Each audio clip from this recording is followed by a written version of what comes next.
What's going on, Julian? Welcome to Wellness Force, man. Thank you for coming on the show, but it's not a show, it's real life. It is real life, man. I've been looking forward to this for months. As we were just talking about that before we went I live. know. Like, this has been a long cosmic recipe in the making. It has been, man. And I want to give a loving shout out to Vanessa Yeah. because, she really connected us. And there's a lot of people and places and energy that have put us together for this conversation. And I have to say, the title, the understanding of what's really happening here.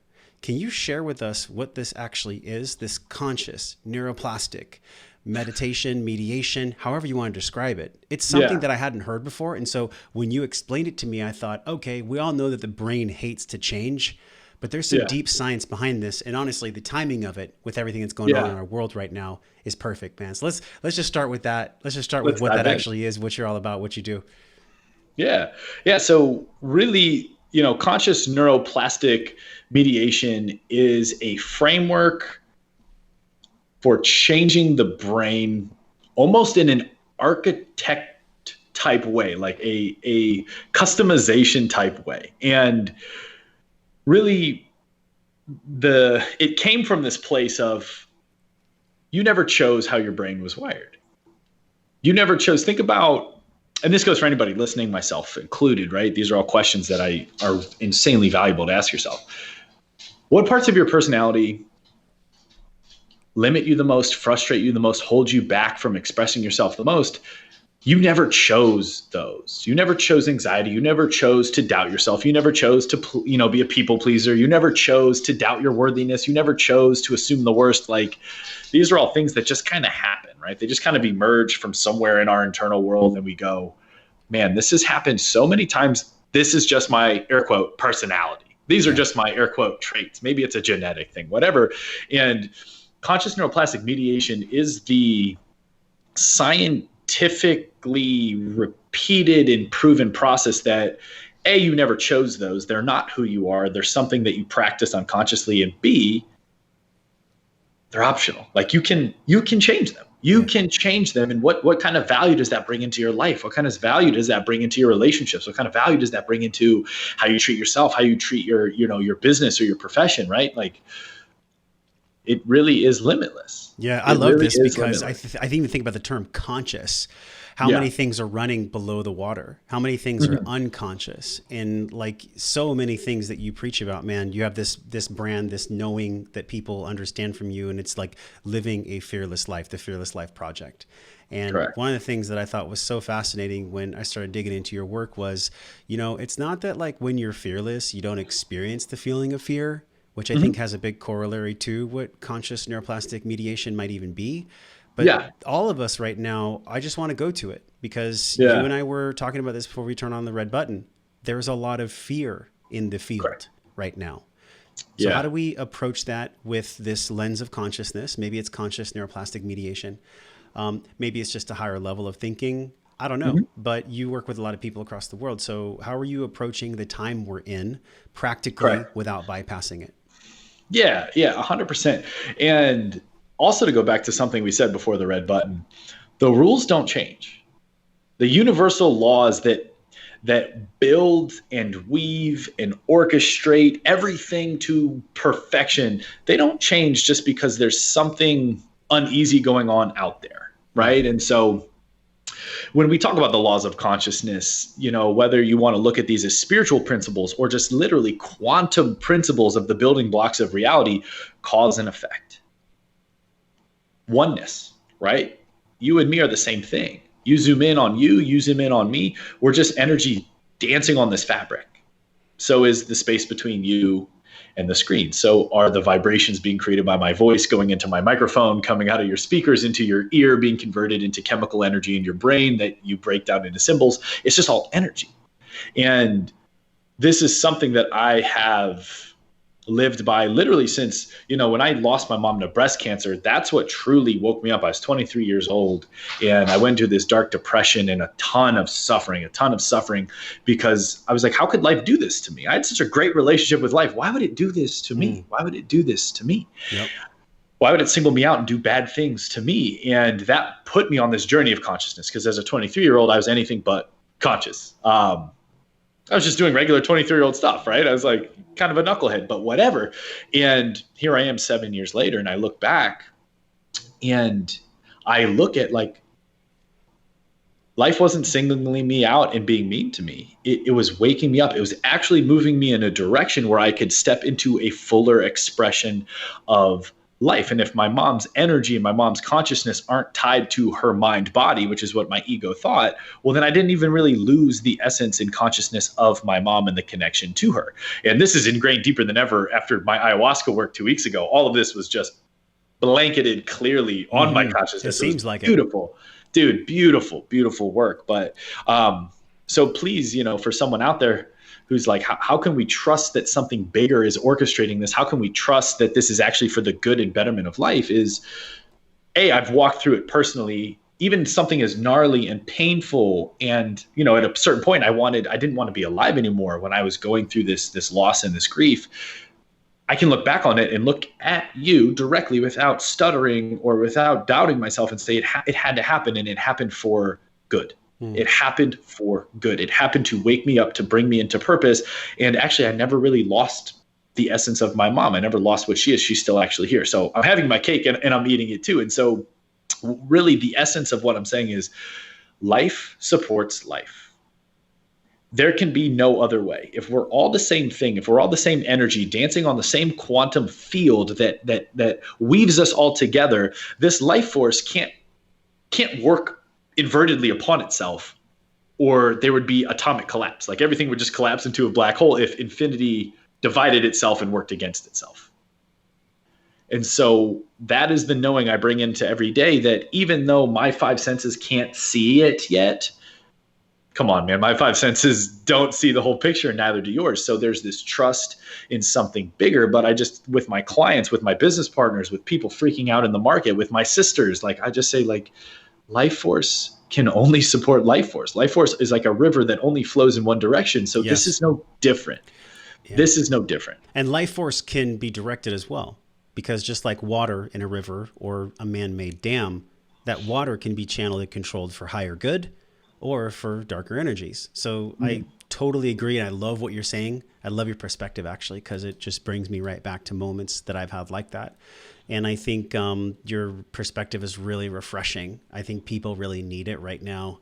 And can you speak, though, to where people are in that state of fear? Yeah. They're paralyzed. Maybe they're kind of being a slave almost to their biology. Yeah. And let's speak to them right there where they are, because here's what I'm seeing. I'm seeing people acting from fear. I'm seeing people act from a shortness of breath. And I'm seeing people think about what they should be doing next instead of pausing to allow the answer to come in. Yeah. So. Correct. And if you are acting from that place, show yourself some compassion. Like that's what your nervous system through millions of years of evolutionary psychology was designed to do. So yes. if you've been in that place, cool. Like human brain doing human brain stuff. It's not your fault, but you do have the opportunity to exercise your personal power to redirect it. And you're absolutely right. And we were talking about this earlier as well. We're conditioned from a very young age. If you're not worrying, you're irresponsible. And we don't want to be irresponsible. We want to be good grownups. We want to be good adults. So we better worry. We better get all the toilet paper. Fuck the next guy, right? Like that's the thinking that we automatically go to. And so part of it, we feel this obligation to worry. We feel this obligation to quote unquote stay informed, and our only sources of information are obviously skewing some things, right? Like that's just how the news works. It's there to sell views to advertisers. So they're going to spin things to get more views. But if that's where you're at, breathe. You're right. Breathe some compassion all over yourself, because it's just, there's this perfect recipe right now for chaos where fear, insecurity, us versus them, it's so easy to slide into that and feel validated for it and be like, well, look at people being crazy. I need to be crazy too. I need to protect what's mine. I need to protect the unit, screw all the other units out there. That's that us versus them mentality that can take over our methodology and our neurology as well. And so for the person there, my one big question is, what are you gaining by letting this fear-based infatuation with what's next steal your power in the moment. What are you gaining? And I think if you sit with it long enough, we're losing the non-refundable now. And that's all we'll ever have. We're losing the non-refundable now. And so, like you said, like it's pulling people away from their breath. Like if you look at people like waiting in line at the store, you're like, homie, exhale, man. Like you haven't breathed. And so I've been like joking with the people that I, check out groceries with, or just to get them out of that headspace. It's like the shortness of breath that I think most people feel in their stomach. That in itself is a way that can unlock people to even receiving what you're saying. Because I'll be honest, a lot of people are going to see this or hear this, and they're going to say, Julian's really woke, and Julian has a high level of awareness and consciousness, but like potentially they might not be there. They might be kind of stuck in another loop. True. And I'll always go back to the fact that fundamentally, you and I are the same. You and I, Josh, are the same. You and the person who may still find themselves in this place of fear, we're the same. We all have the same nervous system. We all have the same chemicals running through our body. We all have the same influence on those things. We all do. We are a walking pharmacy. We are. Epigenetics. It's just a scientific fact at this point. It's a biological fact. Yeah. We control it. And so the thing that I want to encourage everybody out there listening to is there's a greater being within you experiencing all of this. Breathe and experience yourself experiencing the fear. Don't be the experience, observe the experience, right? Like hear all of these fear-based us versus them thoughts going through your psyche and your consciousness. There has to be something greater within you. Hearing the thoughts being thunk, right? That is the eternal observer. That is the real you. That has never left and it will never leave. It's kind of, I use the example, it's like your belly button. Like your belly button never left, but like how often do you forget that you have a belly button until someone reminds you? Unless there's some lint in there, we're like cleaning it out. Yeah. Or you had an Audi and one of my buddies doesn't have one. So that doesn't work with him. But that power and that presence has never left. It will never leave you. It will accompany you till the day you take your last breath. But it's us believing the illusion that we're not it. Yeah. That is the lie that really draws us into this place. So to the person in that space still of fear saying like, dude, I just can't shake this. Experience your mind and body experiencing the struggle of I can't shake this. Because you're not even the struggle, right? Like you're not even the struggle. You're not the fear. It's all happening on this movie screen of your consciousness. And as long as you remember you're observing it, there's just, even if it's a millimeter, there's space between you and it. And that psychic space is all you need to remember you are you. You are supported. You are seen. You are connected. And that's all I've been living on these past 2 to 3 weeks. It's just that. And it's really without flinching, it's been enough for me. What do you think you learned the most from your mom leaving the planet? Yeah.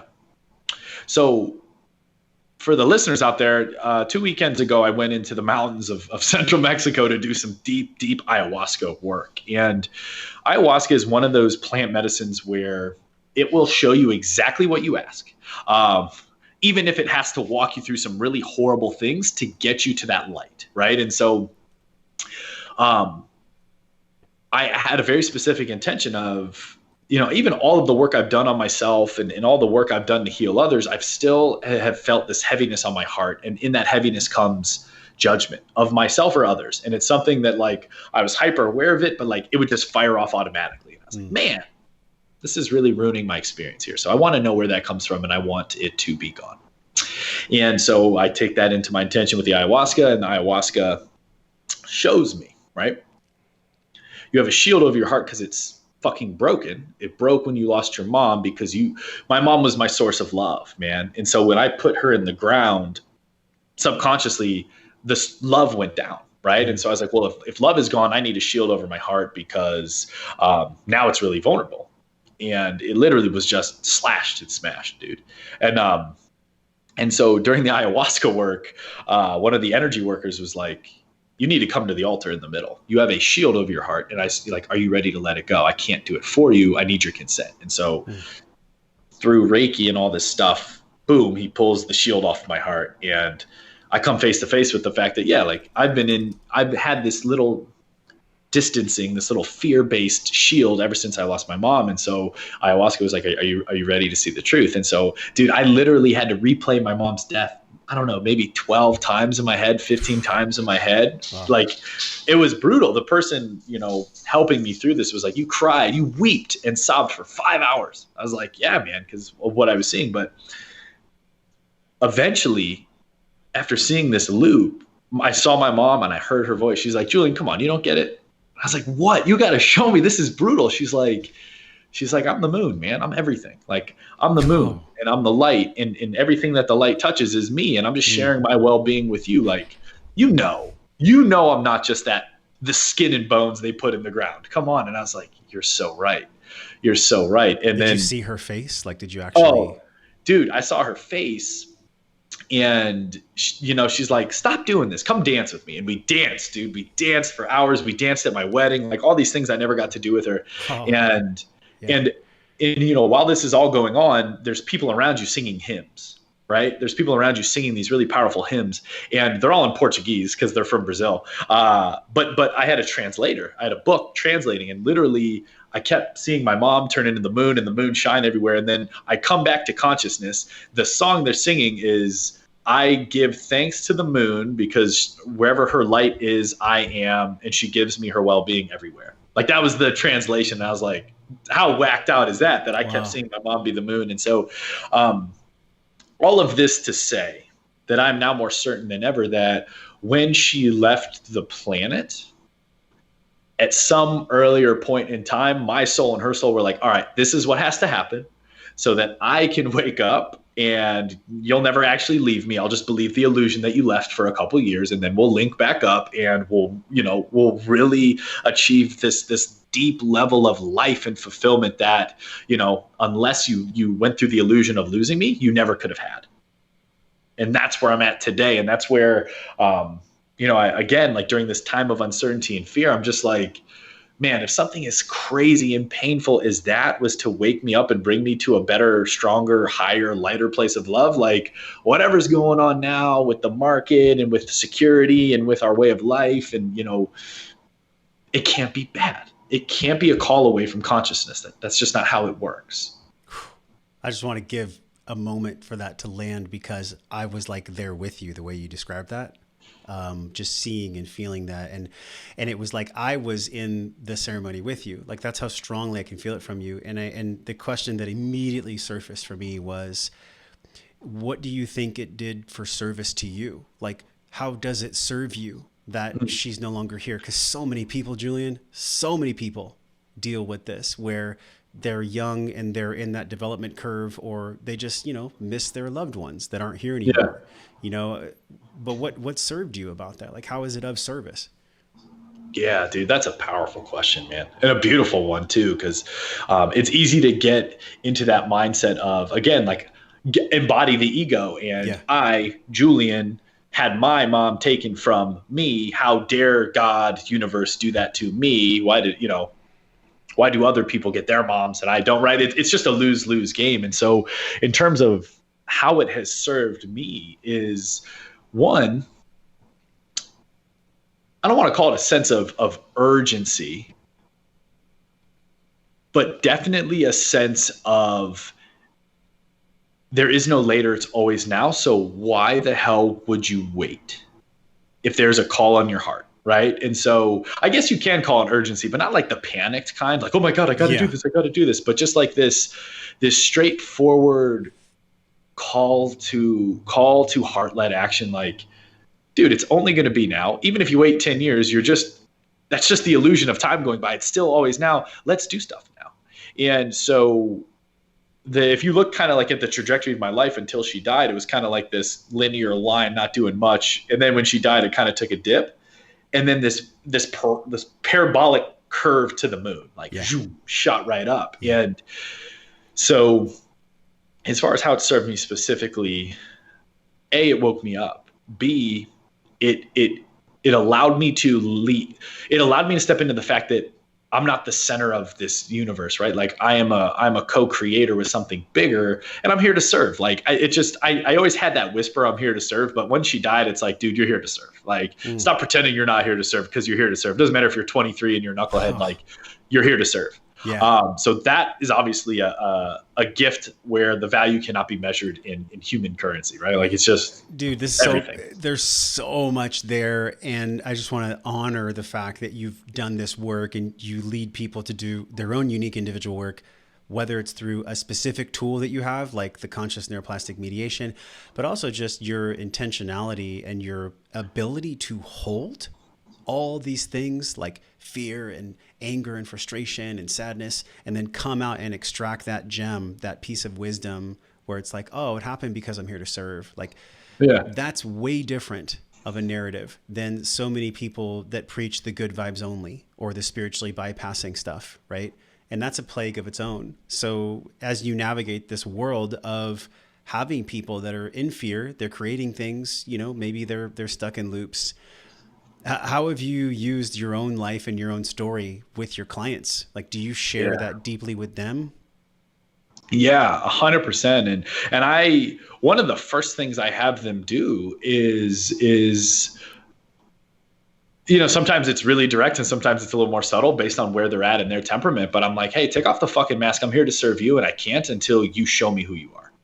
Right? Show me who you are. Show me the nasty stuff. Show me the scar. Show me the pain. Show me the addiction. Show me the, you know, show me the thing that you're this shame burden you've carried in a backpack of bricks for years. Like, show me the worst thing that's happened to you, and I'll show you how it's the best thing that's happened to you. And a lot of people, like one of my clients, he lost his daughter 2 years ago. Like, and I have so much love and respect for this man, because like, you know, I can speak about 7 years have passed and I've grown tremendously. This dude is 2 years out of the gate. And, you know, he started a podcast called My Journey to Hope. And literally he just talks about the pain and how he, you know, how it's not needless suffering. There's purpose behind it. Right. And so really I'll be like, listen, I'll be very upfront.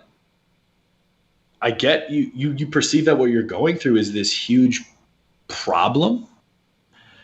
But life is literally just handing you a dumbbell. Like, it literally is. Like, if you're at this higher level of consciousness, problems literally do not exist.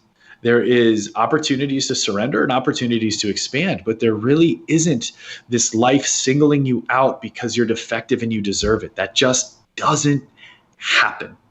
It just doesn't happen. And so using my story to say, listen, like, I'm not just some guy who read a bunch of Deepak Chopra books, and I'm going to say this to you. Like, I've been to that point. Where I was like, it's better if I'm not alive anymore. Like, I've been to that level of pain and numbing and unworthiness.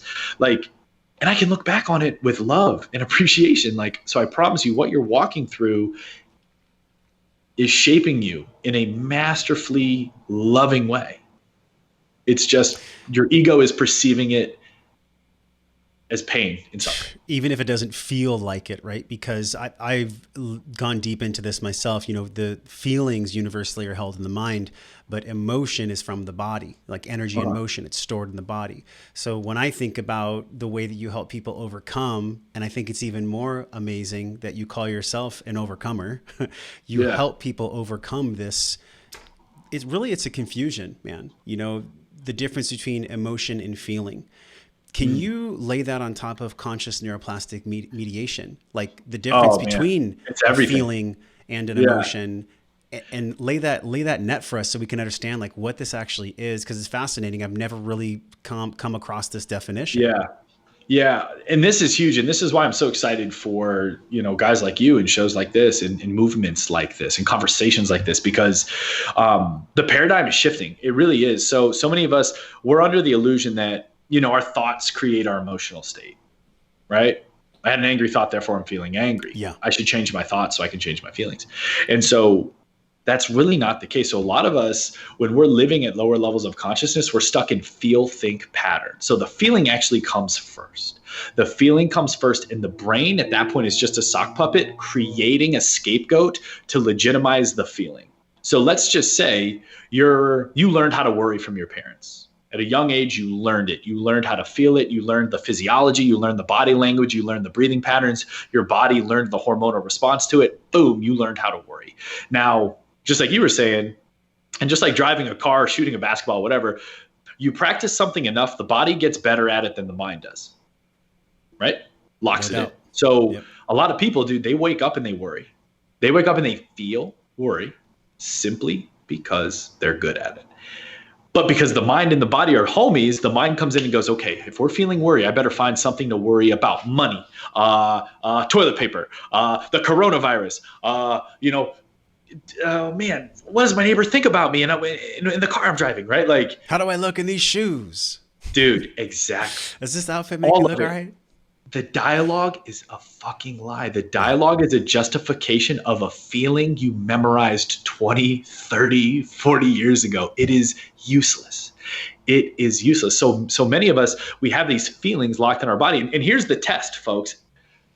When you experience a negative feeling that you did not consent to, it emerges here, right? From the neck down. Yeah. It doesn't happen in your brain where the neurological patterns and sequences are firing and wiring. It emerges from your body where your subconscious lives. So, for me, it used to be, asking for what I truly wanted, right? There's a prospect I know I can serve. I want to work with you. It's going to cost $5,000. Didn't always go like that. It used to be like, maybe we could get on a payment plan. Like, whatever, dude. Like, why? Because a feeling would emerge from my subconscious. I would feel it in my chest. The feeling would create the corresponding thought process. And then the feelings create the thoughts reinforce the feelings get deeper, the thoughts get more enforcing. And I would find myself in this anxious place that didn't serve me. And so for me, I'm like, man, I'm an anxious person. No, my body was really good at creating the experience of worry and anxiety and unworthiness. And then my brain is like, oh, I know this song. I'll dance to it, right? Like, that's all it was. But until I elevated consciousness, I was under the illusion that was real. I was under the illusion that those were rules I had to play by. And I was like, this sucks. These rules suck. And then, waking up to the fact that all of it's optional, all of it's an illusion, none of it's real. I'm like, oh, it's kind of like, and this isn't mine. This is Kyle Cease, the author of The Illusion of Money, beautiful book. But he's like, the internal dramas we experience and the limits we experience, he's like, it's like drawing a picture of a monster, hanging it up on the fridge and then walking by and seeing it and letting it scare the shit out of you. It's like, dude, it's only a picture and you created it, right? Like, man, what I was thinking too is it's interesting that I said I was thinking, because I want to play devil's advocate for you. In my process and in my studies, I've created this BTFA loop: belief, thought, feeling, action. From everything that I've learned, and even in my own life. You say that again? Belief, thought, feeling, action. So there's some kind of subconscious memory bank where all these files are stored, right? And we go through life holding onto our file cabinet with all of our papers in it. And so whenever we approach a new situation, I feel like there's a hologram where we go through all the files first, and then we allow ourselves to feel and think and act. So I noticed what was fascinating when you described this was you said, we'll feel it right here if it's something that's not ours, if it's some kind of feeling, right? But where do thoughts and feelings come into this equation? Like, what came first, the chicken or the egg? Did the thought and the feeling come at the same time? So just to clarify, the feeling, for all intents and purposes, at that point in time, it is ours, right? Like, if we believe it's ours, our thoughts construct a reality. It is ours, right? And so the feeling comes from, well, first let's address the positive spectrum of feelings. We come into this world and we already know how to feel joy. We already come equipped to experience unconditional love, compassion, connection. But notice how we have to learn shame. We have to learn guilt. We have to learn anxiety. Right? We have to learn these things. And I'm not talking about the survival based, like, there's a bear over there, I better get ready to either hide or fight this thing. Like, that's a whole nother, that's a parasympathetic nervous system thing. That's fine. That's cool. But like, this deep-seated fear of the future and not being worthy enough to receive a future that is aligned with our good, that is learned, right? And so dude, the good feelings come from Earth, God, the universe. They come from our divine connection to this interweaving tapestry, this universal intelligence. And a lot of negative feelings are learned. Mm-hmm. They are learned. They're given to us. We inherit them, but like we don't consent to them. It's not like we're like, I want that and that. Like, oh, bring on the shame and unworthiness, right? It's like, nope. You learn it. So right? then where does that generate from though? I mean, what's the ethos of that feeling that doesn't serve? So if you strip it down to its rawest component, it's, hey, this is the group you belong to, and this feeling helps you adhere to the rules. Let's pause right there, because that's it. Like you just hit the nail on the head. That's the subconscious file that we have that's stored in there that says, I'm part of this group. I'm a vegetarian. I'm a vegan. I'm a carnivore. I'm a whatever, fill in the blank. Like shit, man, none of that stuff really matters unless we're feeling the feelings that are really sentiently ours, you know, the ones that we came here to experience. And I think this is what fascinates me about this work is like, is it really conscious neuroplasticity? Or is it unconscious neuroplasticity? Like, do we consciously do this? Or is it something where when we're leading our life on purpose, it unconsciously unravels itself? You mean on a positive track? Yeah. It's both, man. It's both, because what we were talking about earlier, right? If you do something consciously long enough, your body learns it better than your brain, right? So you drive a car, right? You think the first time you're driving your car, you're like, oh my God, you're overthinking everything. Where's my hands up fast? Or dancing. I took dance lessons in Kauai. I was like a robot. Yeah. You got it, dude. It's all in the hips, baby. You got to just relax. Yeah. The Merry Monarch Festival. We got to get you rocking on the Big Island, man. But so something done consciously enough will become unconscious. Yeah. So the beautiful state is, yes, you can unconsciously live consciously. You can, so right now for most people, and myself included, I'm not just walking around in this bliss bubble 24/7. When my GPS is letting me know I'm off track, like I need to purposefully and consciously bring myself back to my breath, right? I got to come back. But when I know for a fact, because there's people in my network and I have coaches and mentors that are there. They have lived consciously apart from the ego of the illusion so much and so consistently that it no longer requires effort. And that's a beautiful place to be. So, dude, if anybody here has ever experienced flow state, so I remember there's like 3 times in my life, twice in athletics and once in a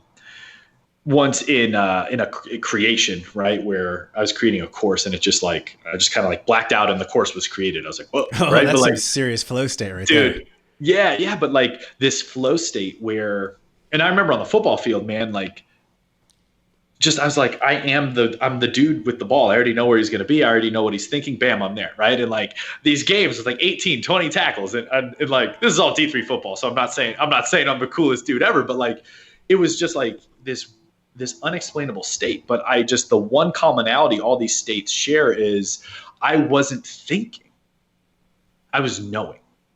Right. Like, and here's the thing, when we think, even to the best of our ability, we're accessing all those files stored in the left side of our brain, which is the accumulative database of our past. So even on our best day, when we're thinking, we're consulting our past self to predict our future.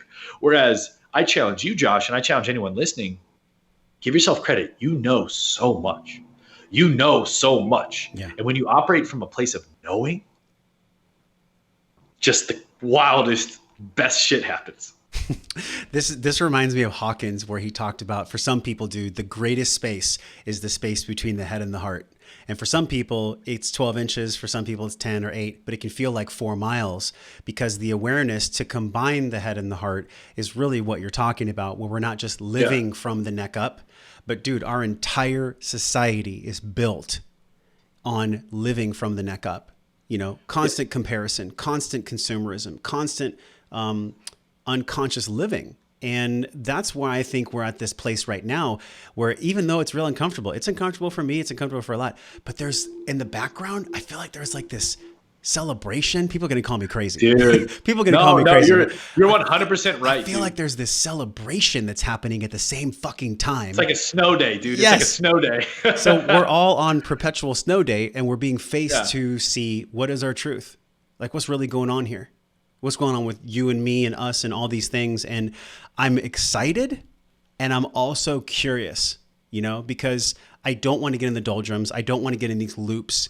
One thing that you talk about is the spiritual quotient, like how 99% of problems, I think you said, are due to a lack of spirituality. Like spirituality is the solution to 99% of the problems.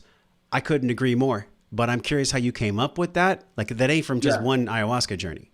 No, man, that's years of study and this relationship again with, I've been calling it the weaver, right? Like this tapestry that is just, whether you zoom in or zoom out, every thread is intricately placed and interwoven with all the threads around it, and even threads that it has yet to be interwoven with, but it will. Like everything is on purpose, and I can't there's certain things I can't unsee at this point, right? Like, and so I'm thinking about, I want to word this obviously super intentionally, because I don't want people thinking like, oh, spirituality is the issue. Just go meditate and your problems will go away. Yeah. As long as we wear these necklaces, Julian, we're okay. All right. Bulletproof. I got some serious geodes right here. Yeah, baby. No, but I do believe that there are certain beliefs that I hold and that these stones can help, but there's a lot of tools that go with what you're saying. But it's not the things we wear. It's something else. No. It is back to that knowing. It is that knowing. So I'll give you an example. Where I would say about a year ago, I had done a lot of work on my business, on a new offer on my market. I hired some marketers, poured a bunch into ad spends, hours and hours into creating assets and all this stuff, and I may as well just flush it down the toilet, right? Because it just didn't work. It just didn't work. And so when I say that there's a spiritual solution to that problem, there's two ways to approach it. There's the ego, and the ego is the accumulation of what it's attached to. So, I have a problem because I just lost money, and I'm attached to the vitality of my business, and that was a bad investment. Well, there's a problem too. I just became less worthy because two things that I'm attached to, two things that my value is attached to, were just diminished. So if I'm living through my ego, I was just devalued. I'm less than. Well, that's a big fucking problem. That's not fun. I'm less than now. Okay. So spiritually, going inward and understanding that everything is one. I'm not getting singled out because life is bullying me. I'm not the things I'm attached to. Now, did remembering that truth hit reverse on the time button and recoup my investments and bring all these clients out of nowhere? No, that's not what I'm saying. But with that, getting out of the state of, oh my God, I just made a bad move. Oh my God, these things that I attach my worthiness have just been devalued. Therefore, I'm devalued. Am I less than? Well, how am I going to go overcompensate? What should I do based out of fear and scarcity? Breathing and understanding that wasn't an accident. Understanding that what happened had to happen based on my deep intention, because my deep intention is make me an instrument of service and fulfill my needs. I'm not totally selfless. Yeah. My intention with God, with the divine, is make me a powerful instrument of change and take care of me. Like I want to be taken care of too. And so when I zoom out, looking at what happened, okay, going back to that relationship with God or the universe, or, I don't know if you have a go-to, whatever you call it. I just think it's intelligence, man. It's what we talk about on Wellness Force, right? It's a greater intelligence of which we are just honoring the mystery of. Yes. Yeah. So I was like, wait a minute, intelligence, I'm giving it back to you. Like the ego had its little hissy fit. Like I'm giving it back to you. Let's see where this goes. Right. And really what that did was it got me out of the trying to force some of this like paid traffic game and go back into the organic game, where I was the one creating the conversations. I was the one getting in trenches with prospects, led me to this guy who is now my business partner who, the things we've been doing, like the money I was trying to make back then is chump change compared to what we're doing now and the lives we're changing now and the scale with which we're changing lives now.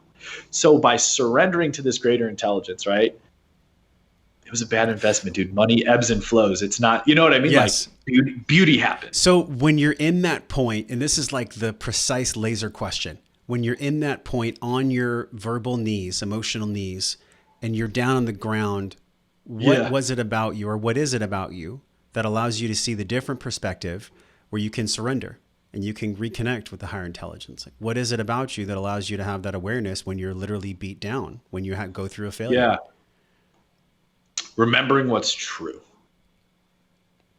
Right? Like, and for me, that's the easiest thing. Like, it's just remembering what's true. And there's only a finite number of things that are eternally true, right? Like, we have 50 to 70,000 opinions a day. We have 50 to 70,000 perceptions a day. Yet, if we're talking about the things that are beautifully, fundamentally, and eternally true, there's only a few, man. There's only a few. And I talked about, one is cause and effect. Mm-hmm. Two is really that this universality, this oneness that life supports life. And three, I'm part of this cosmic dance, and my internal state influences the cosmic dance, quantum physics. So I'm like, for me, those, like, when you boil down what I teach and how I live and the success that I've created for myself and others internally and externally, dude, it's really just, where are you distorting those three truths, and how can we get you back to them? How can we operate from them? All right. So the truth is clean, essentially, because you talked about boiling, right? The metaphor is we're cooking away all the things that don't serve. And let's be real, right now, there's a lot of cooking away from Mother Earth of the things that don't serve. So you can look at the virus as people are getting sick, or you can look at the virus as we've been disrespecting our planet for so long now, and ourselves and our soil and everything else, that this is the only way that the earth can heal. The only way that the earth can heal is for her, Mother Earth, to cook off the things that aren't serving. So we are essentially the virus, and really, even with the stuff you've shared, the virus might actually just be fear. We got to make some t-shirts, baby. The virus might actually be fear. I mean, really, that might be this entire fucking game. What do you guys think that are watching right now? What do you guys really think if you check in with that? Like what Julian said and where we are in this dance, this exploration, what's going on right now? To me, that feels pretty true. And I'm not saying that I have all the answers, man. Like, there's a reason why you're in business. There's a reason why people are thirsty for this. But I think there's a part of our psyche that in our soul that knows that, like, this fear is just such bullshit. You know, that it's not actually real. There's rational fear. Like, if we're being chased by a tiger, for sure. That's healthy. But the other side of it, how do we achieve consistency with this? You know, because it's one thing to have flashes of inspiration, but how do we get consistent in our awareness of the fact that this fear actually is not real? And back to these beautiful truths, right? That never, like, they're eternal, right? 2 + 2 is going to be 4. Doesn't matter if you're underground, on the moon, underwater, right? Eternal. Law is law is law. Universal is universal is universal. So one of those universal truths is your personal volition is the only antidote for resistance and fear. Can you say that again? Your personal volition. Yep. The ever-present eternal power to choose this, not that. Here, not there. Now, not later. Love, not fear. Action, not stagnation, right? The belly button, right? That is and will always be the remedy, the antidote for resistance and fear. It is. It is not out there.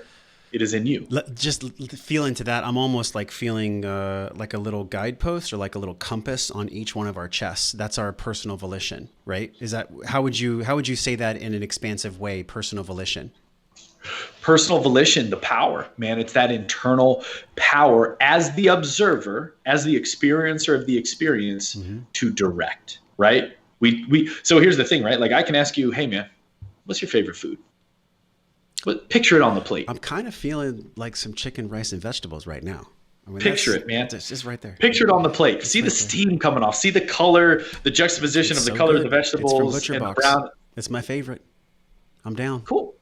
Right now, what you did there is an entity within you, Because here's the thing, the brain is just electromagnetic stuff bouncing off each other, neurons being activated, but there's something directing the electromagnetic impulses. There's something greater than, Yeah. right? The brain is just the piece of software. There's something directing, coding, and running the software. That is you, the being, you, the presence, you, the power, right? You chose to envision, to utilize the neurons in your brain to activate all the chemical reactions so that you can see the color energy and the texture energy and the steam, like to see the food, right? You did that. You did that. You did that. Now, when you see something on the news and you go, oh, I better freak out and go get toilet paper and hoard things, screw my neighbor's well-being. Yeah. Notice how you didn't consciously choose that. That happened at you, correct? Mm-hmm. Your volition is the difference. So this is different than willpower, because willpower is subject to our physical vessel, how much sleep we've had. Decision fatigue is real. Like we talked about this with multiple people on the show.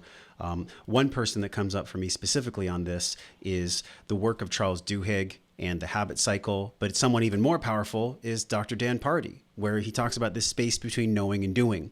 So people can hear you right now, man. They can be like, oh, Julian's spitting such truth fire. Like he's so honest. He's so true. But there's this space between them receiving your information and it actually integrating and embodying in. So in the middle of that, there's some way that you guide people. And I don't know what that is. And we're not gonna be able to cover the whole thing on the podcast, but can you give us at least a lens on how you take people through the bridge, the gap, the knowing and the doing?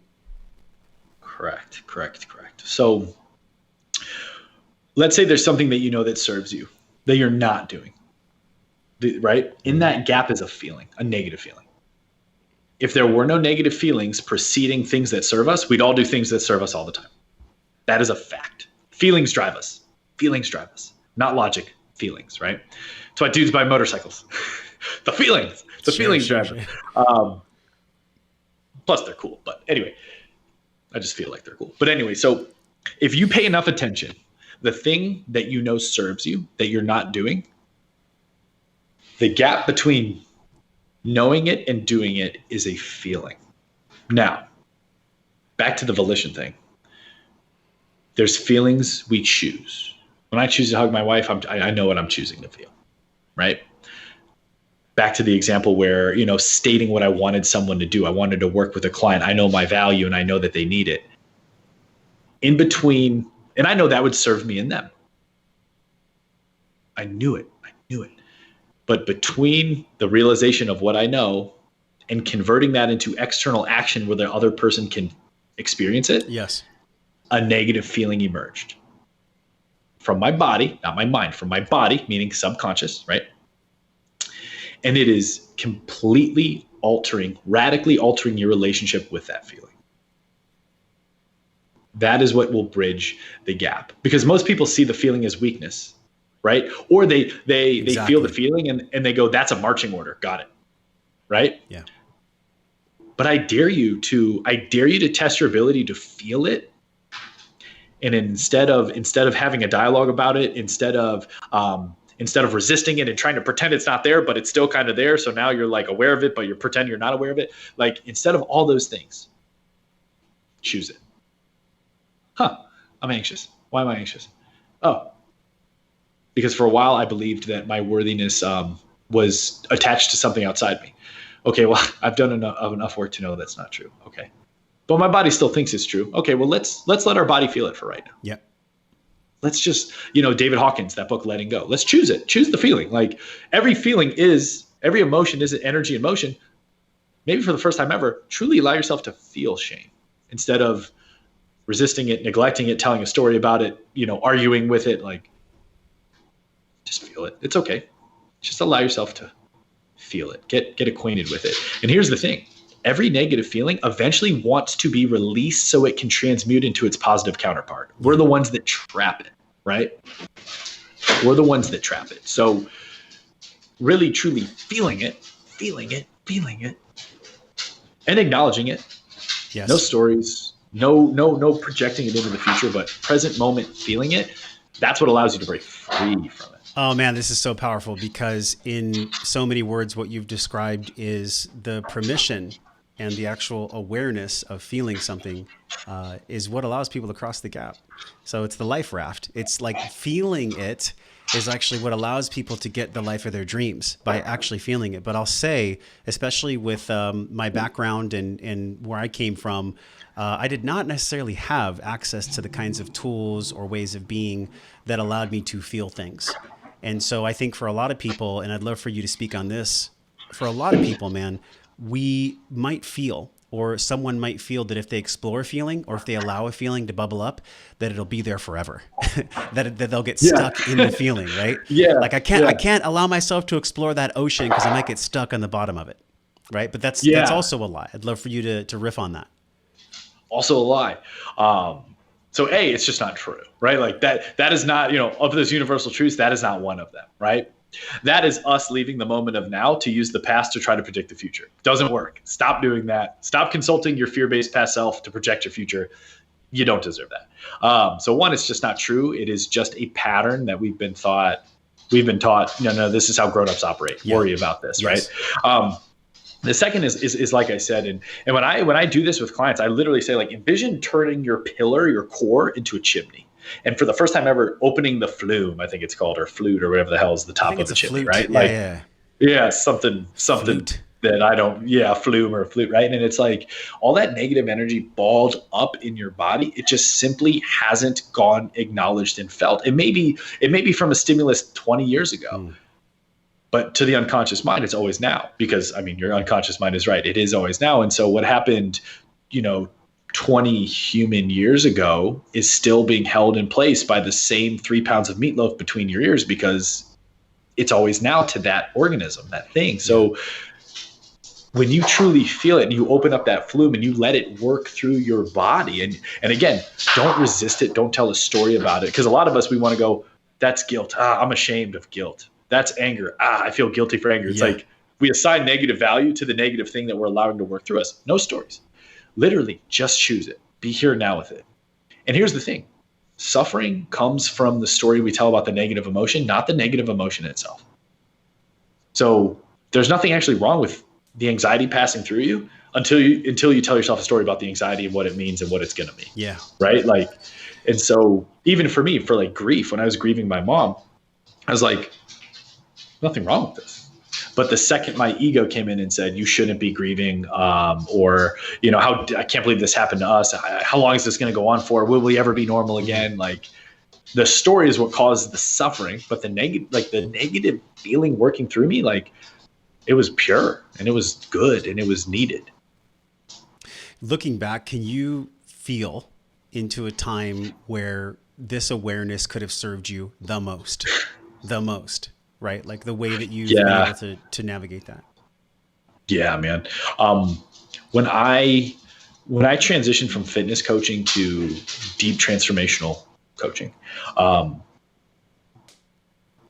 just thought, like, I had to, the comparison was off the charts, the imposter syndrome, the comparison was off the charts, and the devaluing of my own truth and value. I was just like, this is a new field for me. Therefore, everyone else knows more than me. Therefore, I better just devalue what my heart is saying and glob onto their expertise, the gurus, right? So that was really, really counterintuitive and didn't serve me. The comparison was counterproductive, didn't serve me. And really, again, this like, it has to look a certain way. And if it doesn't look that way, I'm doing it wrong, right? Like, if I'm not, scaling at a certain pace, I'm doing it quote unquote wrong. Like, if I'm not making a certain amount, like, I don't have the expertise to speak because I'm doing it quote unquote wrong. And it was all these conditions, right? Like, all these learned conditions.